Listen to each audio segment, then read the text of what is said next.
Hi Mark, I'm Amy, and my student number is 49. Film March 2015, edited 2015. Stephen Weiss. Chimps have feelings and thoughts. They should also have rights. Subtitles and transcripts. Select language English. I'd like to have you look at this pencil. It's a thing. It's a legal thing. In Starbucks you might have all the cars you own. They're all legal things. The great apes that you'll see behind me. They too are legal things. Now I can do that to a legal thing. I can do whatever I want to my book or my car. These great apes, you'll see, the photographs are taken by a man named James Mollison, who wrote a book called James and Other Apes. And he tells in his book how every single one of them, almost every one of them, is an orphan who saw his mother and father die before his eyes. They're all legal things. So for centuries, there's been a great legal wall that separates legal things from legal persons. On one hand, legal things are invisible to judges. They don't count in law, they don't have any legal rights. They don't have the capacity for legal rights. They are the slaves. On the other side of that legal wall are the legal persons. Legal persons are very visible to judges. In counting law, they may have many rights. They have the capacity for an infinite number of rights. And they're the masters. Right now, all non-human animals are legal things. All human beings are legal persons. But being human and being a legal person has never been, and is not today, synonymous with a legal persons. Humans are legal persons are not synonymous. On the one side, there have been many human beings over the centuries who have been legal things. Slaves were legal things. Women and children were sometimes legal things.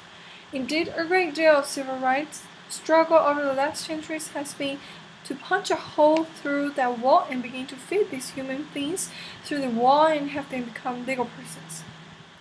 But alas, the hole has closed up. Not on the other side are legal persons, but they are never only been limited to human beings.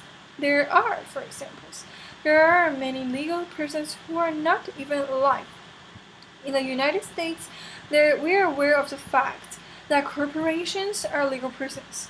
In pre-independence India, the court held that a Hindu idol was a legal person, that a mosque was a legal person. In 2000, the Indian Supreme Court held that the holy books of the Sikh religion was a legal person. And in 2012, just recently, there was a treaty between the indigenous people of New Zealand and the Crown, in which it was agreed that the river was a legal person who owned its own riverbed.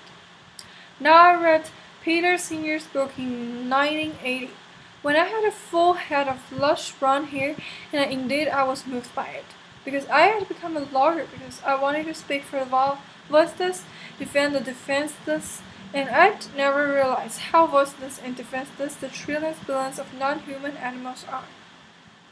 And I began to work as an animal protection lawyer. And by 1985, I realized that I was trying to accomplish something that was literally impossible. The reason being that all of my clients, all the animals whose interests I was trying to defend, were legal things. They were invisible.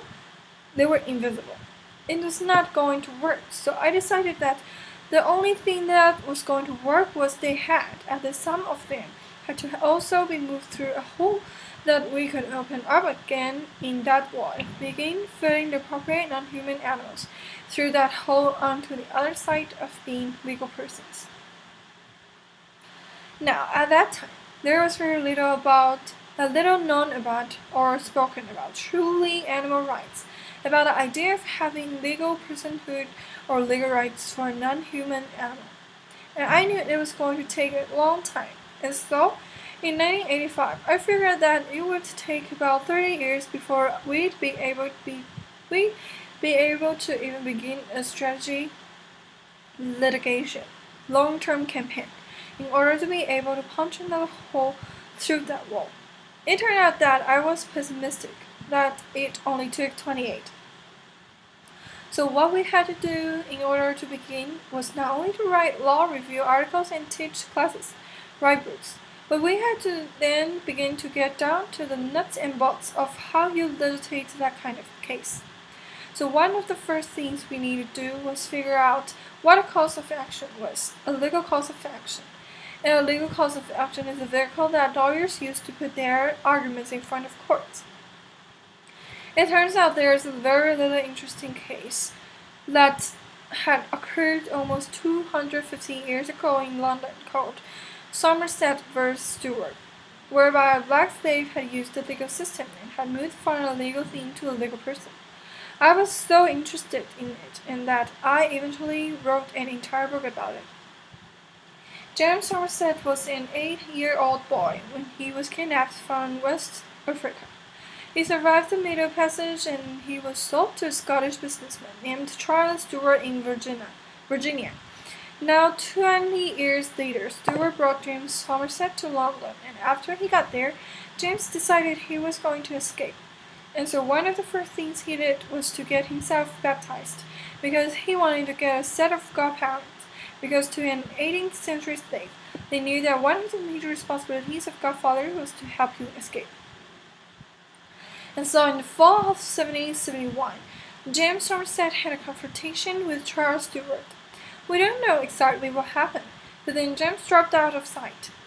And enraged Charles Stewart then hired slave catchers to canvass the city of London, find him, bring him not back to Charles Stewart but to a ship, the Anne and Mary that was floating in London harbour, and he was chained to the deck, and the ship was to set sail for Jamaica, where James was to be sold in the slave markets, and to be doomed to the 3 to 5 years of life that a slave had harvesting sugarcane in Jamaica.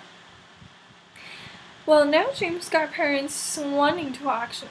They approached the most powerful judge, Lord Mansfield, who was chief judge of the Court of King's Bench, and they demanded that he issue a common law writ of habeas corpus of behalf of James Somerset. Now, the common law is the kind of law that English-speaking judges can make when they're not cabined in by statutes or constitutions, and the writ of habeas corpus is called the Great Writ, capital G, capital W, and it's meant to protect any of us who are detained against our will. A writ of habeas corpus is issued. The detainer is required to bring the detainee in and give a legally sufficient reason for depriving him of his bodily liberty. Well, Lord Mansfield had to make a decision right off the bat, because if James Somerset was a legal thing, he was not eligible for a writ or habeas corpus, only if he could be a legal person. So Lord Mansfield decided that he would assume without deciding that James Somerset was indeed a legal person, and he issued the writ of habeas corpus, and James' body was brought in by the captain of the ship. There were a series of hearings over the next 6 months. On June 22nd, 1972, Lord Mansfield said that slavery was so odious, and he used the word odious, that the common law would not support it, and he ordered James free. At that moment, James Somerset underwent a legal transubstantiation. The free man who walked out of the courtroom looked exactly like the slave who had walked in, but as far as the law was concerned, they had nothing whatsoever in common. The next thing we did is that the Non-Human Rights Project, which I founded, they began to look at what kind of values and principles do we want to put before the judges. What values and principles did they imbibe with their mother's milk? Were they taught in law school? Do they use every day? Do they believe with all their hearts? And we chose liberty and equality. Now, liberty and right is the kind of rights to which you're entitled because of how you're put together, and the fundamental liberty right protects the fundamental interest. And the supreme interest in the common law are the rights to autonomy and self-determination.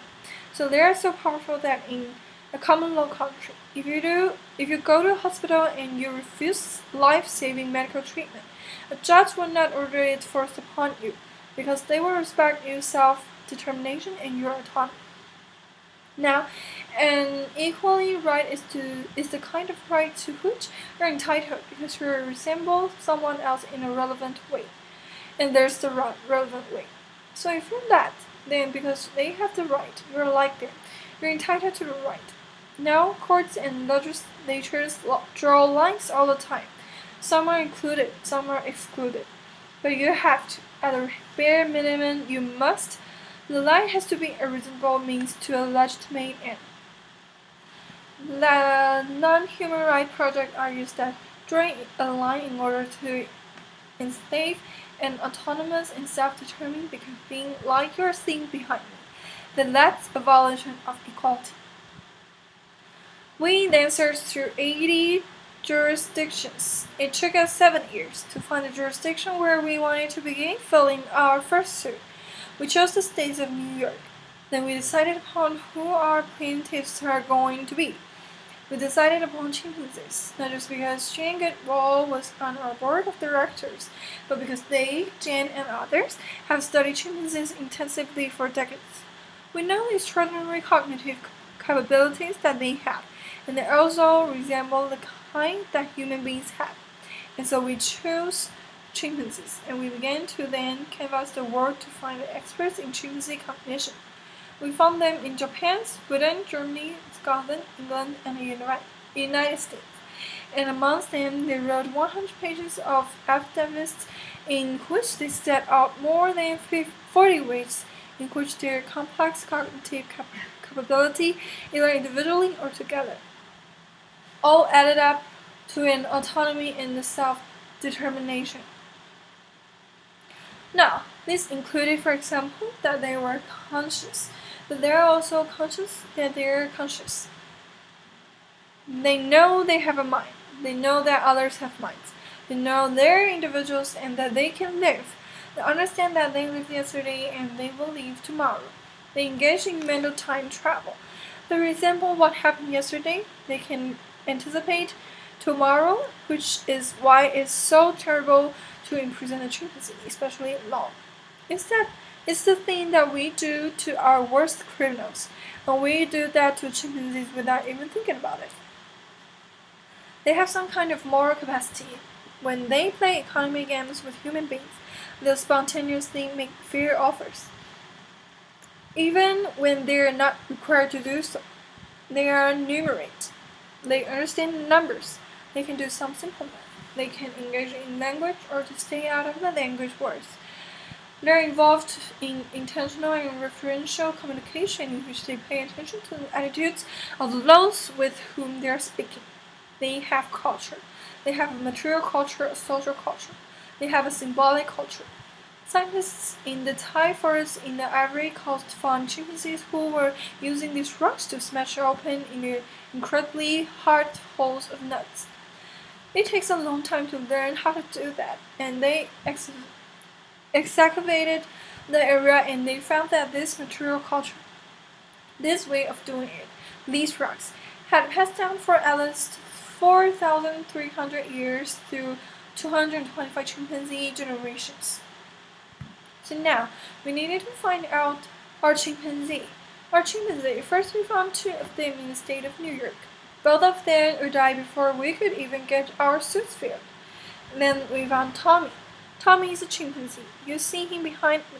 Tommy was a chimpanzee. We found him in that cage. We found him in a small room that was filled with cages in a larger warehouse structure on a used rooster trailer lot in central New York. We found Kiko, who is partially deaf. Kiko was in the back of a cement storefront in western Massachusetts. And we found Hercules and Leo. There are 2 young male chimpanzees who are being used for biomedical anatomical research at Stony Brook. We found them. And so on the last week of December 2030, the Non-Human Rights Project filled 3 suits all across the state of New York using the same common law writ of habeas corpus argument that had been used with James Somerset. And we demanded that the judges issue these common law writs of habeas corpus. We wanted the chimpanzees out, and we wanted them brought to save the chimps. But tremendous chimpanzee sanctuary in South Florida, which involves an artificial lake with 12 or 13 islands. There are 2 or 3 acres where 2,000 chimpanzees live on each of them.